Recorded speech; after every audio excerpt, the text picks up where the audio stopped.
Hey, everybody, welcome to the Crit House. I'm Jeff Larson, and we continue our series, the My Five series. And today we have the esteemed Granville Carroll. Granville, thanks for joining us on the Crit House. Of course, So thanks for having me. Granville is a visual artist and Afrofuturist. He uses photography and poetry to explore representation and identity. His work also explores the multidimensionality of blackness through spatial, temporal, and spiritual blackness.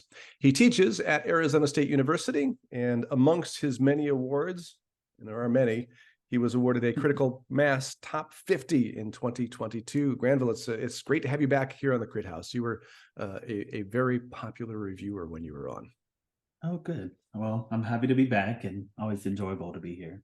So that's my little definition of Granville Carroll. How do you think of yourself as a photographer? How would you Mhm. position yourself when you talk to people about what kind of stuff you do as a photographer?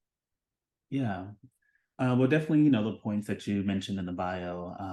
But mostly I tell people that the type of photographer I am, I'm a not traditional by any means. I like to break the rules as much as I can, push the boundaries on what photographs can be, and it's really just explore the range of the photographic medium, through text, through abstraction, through manipulation, and occasionally, sometimes through more traditional means as well.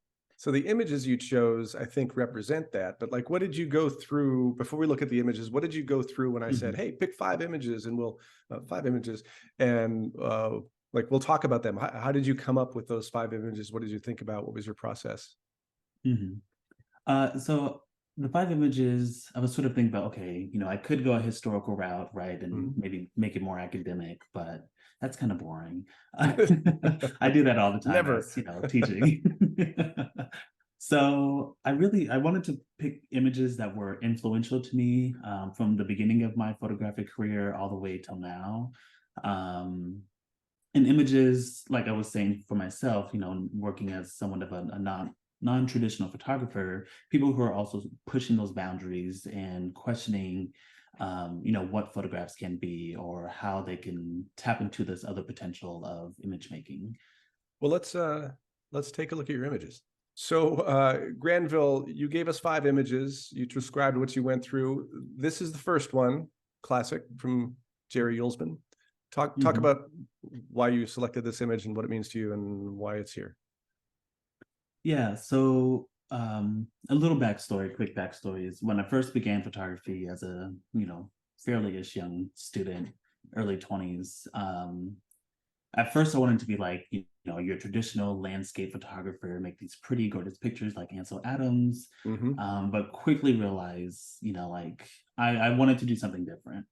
And so this was one of the first images that I had seen of Jerry Yulsman when I was introduced to his work. And it just spoke to me, the ways that he's bending reality, creating this imaginative space that really opens up the psyche, right, to be able to contemplate, whatever is internally going on within the viewer's mind. Um, and so I really like the idea of symbolism. And also at the time that I was investigating and learning about his work, um, I was thinking about the mind as a portal, like it can take us and transport us into all these different worlds. And what does that look like? So seeing an image like this, where you have some of that repetition, you have these elements like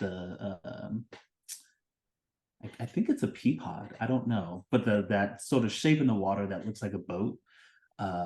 So like it sort of transforms me and it gives me a sense of movement there. It also makes me think about like the tree of life and then also cycles of death and life. With that tree in the center with what seems to be an inverted tree as well, but it looks like roots. So Yeah. yeah, so I just really love that the combination of symbolic metaphor that's going on here. Well, I'm glad you showed it because this is an image that I saw when I was a youngin many moons ago, and I haven't looked at it and thought about it in decades, and it's good to hear you talk about it. Here's your number two. Tell us about this one. Yeah, so this is from the artist Renee Cox from her series called Soul Culture. And so Renee Cox, she's a very bold artist. And with this work here, I can't remember when she made it, what year it came out. But this was one of like her first explorations into digital manipulation, photo montage, and in this sense. And after like reading up on the work and stuff like that, I believe these are also three-dimensional.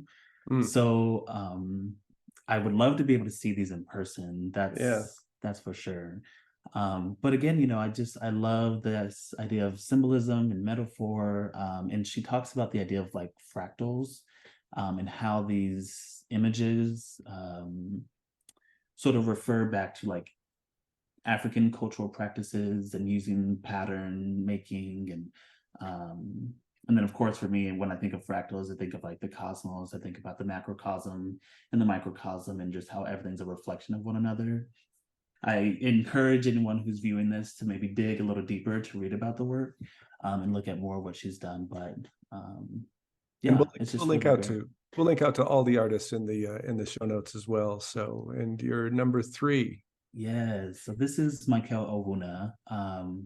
So I learned about his work when I was in grad school, and I saw this, a friend of mine actually in grad school, she sent me this article from NPR called Every Black Person Deserves to See Themselves in This Way, or something to that effect. And so as soon as I saw it, I was like, wow, this is everything, you know, to see the Black body transformed into this magical divine being. And that's exactly what Michael is doing. He's tapping into ancient African mythologies and stories. I believe this one is from the Dogon African tribe, and is using this formula, if you will, to create these narratives within these photographs. So Michael is actually a trained engineer.